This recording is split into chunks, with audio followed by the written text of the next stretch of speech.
The different times that I have caused people's deaths or caused them discomfort through the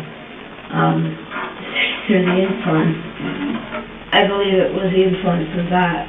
I just have a habit of pushing the bleach because I don't know when it was last done, and I don't want to kill my patients. Pushing the bleach. The bleach? Yeah. I'm just picturing my father as her patient and what he went through and how he couldn't talk and how he couldn't say help and how nobody cared and how he lied in that bed and had to die. Beyond comforting scrubs and caring smiles lies a chilling truth. Some nurses don't save lives, they take them. From Kimberly Saenz' twisted experiments to RaDonda Vaught's fatal mistake, these healthcare professionals turned hospitals into hunting grounds. They weren't just caregivers, they were killers in disguise. Let's begin. In 2008, patients at a Texas dialysis clinic started dying under strange circumstances. One by one, people who came in for routine care were collapsing. Families were left in shock, doctors were confused, and no one could explain what was happening. Until one name kept coming up: Kimberly Saenz. Kimberly was a licensed practical nurse at the DaVita Dialysis Clinic in Lufkin, Texas. On paper, she seemed like a caring medical professional, but behind closed doors, she had a history of substance addiction and mistreatment, had been fired from multiple jobs, and had even been caught stealing painkillers. And yet, she was still hired to care for patients who depended on life-saving treatment. However, in April 2008, things took a terrifying turn. That month alone, 30 emergency calls were made from the clinic, more than the previous year. Patients were having heart attacks and their blood pressure would crash suddenly, and several of them died. Paramedics began to raise concerns. Something was clearly wrong. After 2 patients died on the same day, DaVita sent an internal coordinator to the clinic to investigate. But even under watch, people kept getting sick. Then came the turning point. 2 patients, Marva Rohn and Carolyn Rissinger, collapsed right in front of witnesses. One of those witnesses saw something horrifying.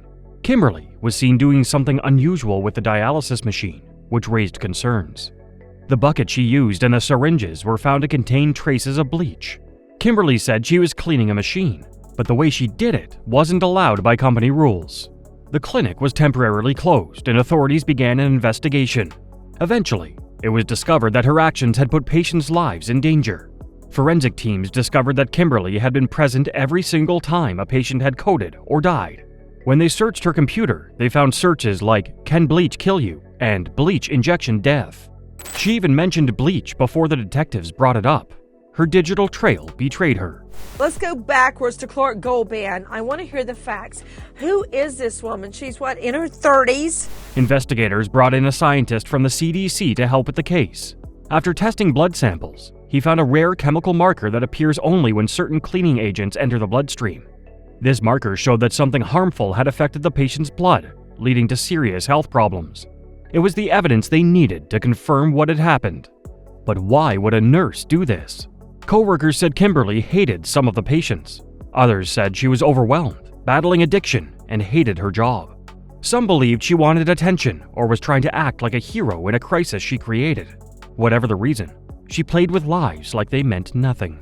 With bleach, 10 dialysis patients with bleach, 5 of them died as a result, Nancy. 5 others were injured in one terrifying case. In 2012, Kimberly Saenz was convicted of killing 5 patients and trying to kill 5 more. She was sentenced to life in prison without the chance of parole, plus 60 extra years. However, she had no shame for her act. And here's the thing, this wasn't her first time at the rodeo. Prosecutors believed there were even more victims, but they couldn't collect enough evidence to pursue further charges. During sentencing, the daughter of one of the victims stood up and said, "You are nothing more than a psychopathic serial killer. I hope you burn in hell." Today, Kimberly is locked away in a Texas prison, but the pain she caused still lingers. Families came to the clinic for healing, and instead, they found heartbreak. This case is a chilling reminder that sometimes evil wears a nurse's uniform.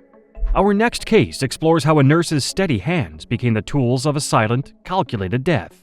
I don't know, maybe it's my heart making me think it, I don't know, but I just keep thinking that something caught on fire and the smoke wouldn't allow him to wake up or something, and And then the fire. It was a quiet day in Morgantown, West Virginia, when tragedy struck the Michael family. On what seemed like a regular day in 2005, flames engulfed a family home on Killarney Drive.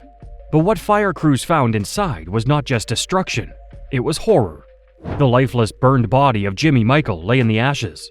His wife, Michelle Michael, a local nurse, claimed it was all an accident. But soon, the truth would unravel in a story that shocked the entire nation. Michelle told investigators she had no idea what happened.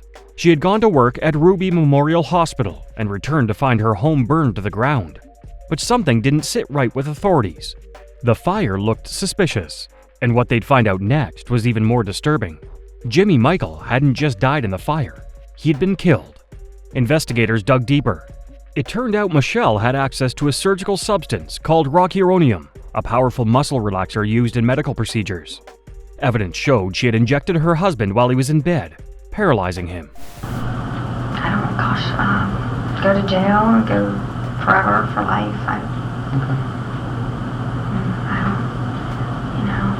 Moreover, investigators revealed Jimmy was completely awake, unable to move as Michelle set the fire around him. He remained conscious for up to 16 minutes while the room burned, after Michelle set the fire and left for work. Police uncovered surveillance footage showing Michelle's car leaving the hospital parking lot at the same time the fire was reignited. Witnesses near the home said they saw her pulling out of the driveway around the same time smoke was first seen. The evidence was piling up, and the story was unraveling fast. Michelle finally admitted she had been having an affair, but denied killing her husband. She said she only lied to cover up the relationship. However, prosecutors believed there was more to the story. They suggested that Michelle might have been influenced by a large life insurance policy worth a significant amount of money. Coming from a traditional background and facing personal struggles, she may have felt overwhelmed by the situation, leading her to make a terrible choice. In 2007, a jury convicted Michelle Michael of first-degree murder and arson. She was sentenced to life in prison. Even now, nearly 20 years later, she's trying to get a new trial, claiming her original lawyer didn't do enough. Michael's defense has until March to file all the necessary paperwork in an attempt to get her a new trial. From there, the state will have until August 2024 to respond. But for now, she remains behind bars at Lakin Correctional Center, not eligible for parole until June 2nd, 2027. The heartbreak of this case lies not only in the brutal way Jimmy was killed, but in the betrayal. A wife, a nurse, someone sworn to protect and care, turned into the very source of pain. And as Jimmy lay helpless and aware, it wasn't just fire that consumed that bedroom. It was trust, love, and everything they once were. Our next case is pure merciless, where a nurse crossed a different line, killing not for control, but for twisted redemption. Do you feel a sense of relief? Yes, and now I know that it wasn't God, and I'm ashamed of myself that happened, but I also think that it was. It started like any other shift in a long-term care home. The patients were elderly, fragile, and in need of constant care. But no one expected that the very person meant to protect them was slowly ending their lives. Between 2007 and 2016, Elizabeth Wettlaufer, a registered nurse in Ontario, Canada, became one of the country's most shocking serial killers. She didn't use a knife or a gun. Her weapon? Insulin. For nearly a decade, Wettlaufer worked in various care homes. On the surface, she seemed like a normal nurse, troubled but kind to the residents, or so people thought. Behind closed doors, Elizabeth was struggling. She battled substance mistreatment, depression, and dark thoughts, but what no one realized was that those thoughts were slowly turning deadly. She began injecting elderly patients with insulin. Sometimes, it was just enough to harm. Other times, enough to kill, and said that she's giving them vitamin shots. For years, no one connected the dots. Patients were elderly, many already near the end of life. Their deaths didn't raise alarms. However, Elizabeth knew what she was doing. She confessed that she chose the most vulnerable people, those with dementia, the lonely, the weak. That I identified as God telling me, this is what, this is how you work for me.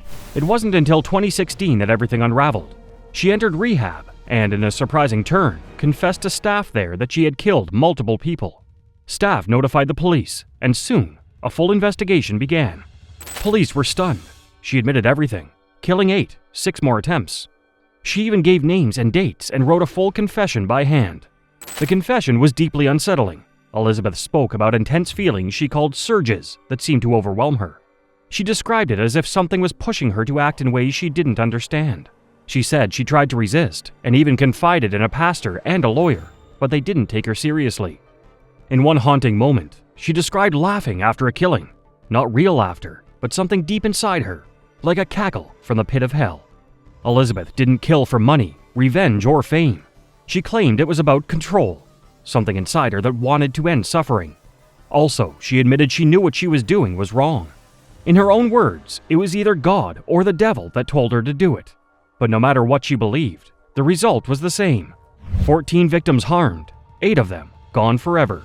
In 2017, Elizabeth pleaded guilty to all charges. She didn't fight it. She was sentenced to life in prison with no chance of parole for 25 years. However, she showed no emotion for what she did. I think she's sick. Literally sick. She needs help. She's a sick person, and she's lost in this world.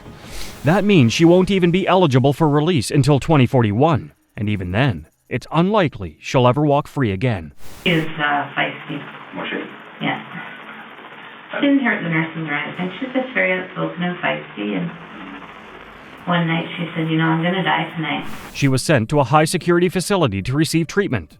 Her nursing license was permanently revoked. The disciplinary board called her case the most disgraceful they had ever seen. If you think 1950s Leave It to Beaver sort of image in your head, that's kind of the image that would be portrayed. Families were left heartbroken, stunned that someone they trusted had betrayed them so deeply. The victims were parents, war veterans, teachers, and people who had lived full lives, only to be robbed of their final moments by someone meant to care for them. Elizabeth Wetlaufer didn't just break the law. She broke the bond of trust between caregivers and families across the nation. And for that, no sentence will ever feel like enough. Our next case reveals how a woman was denied, manipulated, and her life destroyed, all behind a fake smile. That we as a society both trusted and trained how to use medicine. We gave her specialized knowledge, and she used it not negligently in her hospital, but intentionally in her home. In a quiet Alabama neighborhood, a man vanished without a trace. His family grew terrified, and his wife remained calm, almost too calm. Behind the doors of an ordinary home, a deadly secret was hidden. A husband had been poisoned, a nurse had crafted a plan, and a young daughter was caught at the center of the storm.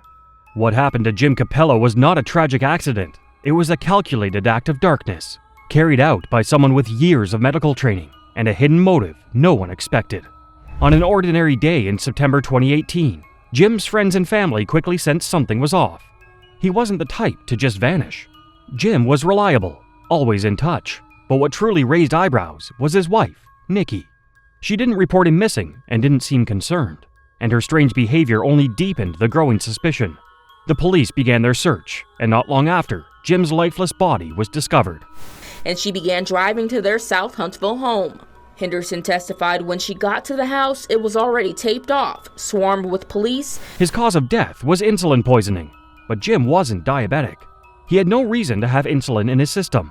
Investigators looked deeper and found something even more disturbing. Nikki, a registered nurse at the time, had access to insulin and the medical knowledge to use it fatally. The evidence pointed clearly in one direction. This wasn't an accident. It was planned to kill. However, the lead prosecutor says Capello shows no actual signs of remorse. Prosecutors revealed that Nikki had poisoned her husband, likely believing no one would suspect a nurse, a mother, and a wife. But her plan quickly unraveled when family members made an unannounced visit to the house. In a panic, she attempted to move Jim's body. However, it was already too late. A friend she called for help refused to get involved.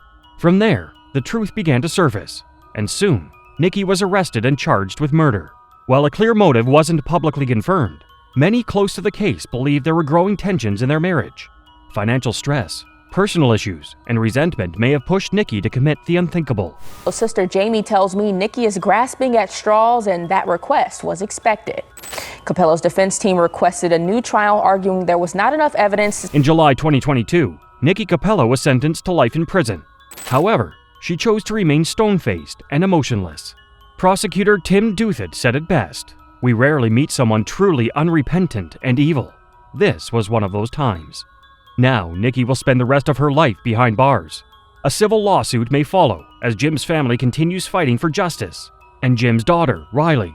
Jim's sister, Jamie Wiest, who now has full custody of Riley, said something that broke hearts.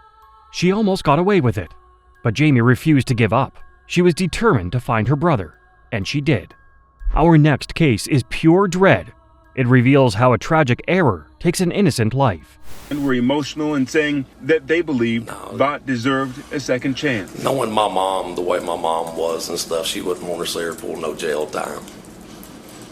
But, that's just... On December 27, 2017, at Vanderbilt University Medical Center, what was supposed to be a routine procedure turned into a tragedy. A 75-year-old woman named Charlene Murphy was admitted for a brain condition and needed a sedative to help her relax. But what she received instead would lead to one of the most controversial criminal trials in modern healthcare history. Charlene was supposed to get a dose of Versed, a commonly used sedative. Instead, nurse RaDonda Vaught accidentally gave her Vecuronium, a powerful paralyzing agent used in surgeries. Within minutes, Charlene couldn't breathe. She went into cardiac arrest and never recovered. Everyone knew it was a mistake, but the question that haunted the courtroom for years was it just a mistake, or was it a crime? When the case went to court, the story made headlines across the country. Nurses, doctors, and healthcare workers filled the courtroom in support of RaDonda. Many wore their scrubs in quiet protest, fearing that if she was convicted, anyone in the medical field could go to prison for a mistake on the job. RaDonda Vaught recklessly ignored everything that she learned in school and everything that this pen represents. However, prosecutors didn't see it as a simple error. They argued that RaDonda bypassed multiple safety checks, ignored system alerts, and carelessly pulled the wrong substance from an electronic cabinet. They said this wasn't a moment of confusion. It was a series of poor decisions that led to a patient's death. After 4.5 years of legal delays, jury selection, and trial testimony, the verdict came in.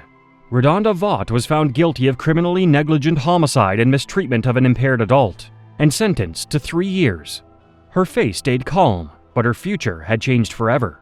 The courtroom was silent, divided between heartbroken family members and supportive nurses. Vanderbilt nurse sentenced this afternoon to 3 years of supervised probation. As she listens, tears shed from her eyes. The final sentencing is expected in May, with up to 8 years of prison time possible. I am forever and will be haunted by my role in her untimely passing. Unlike other criminal trials, there was no talk of revenge or personal gain. RaDonda didn't intend harm. She even admitted her mistake early on and showed genuine concern for Charlene's family.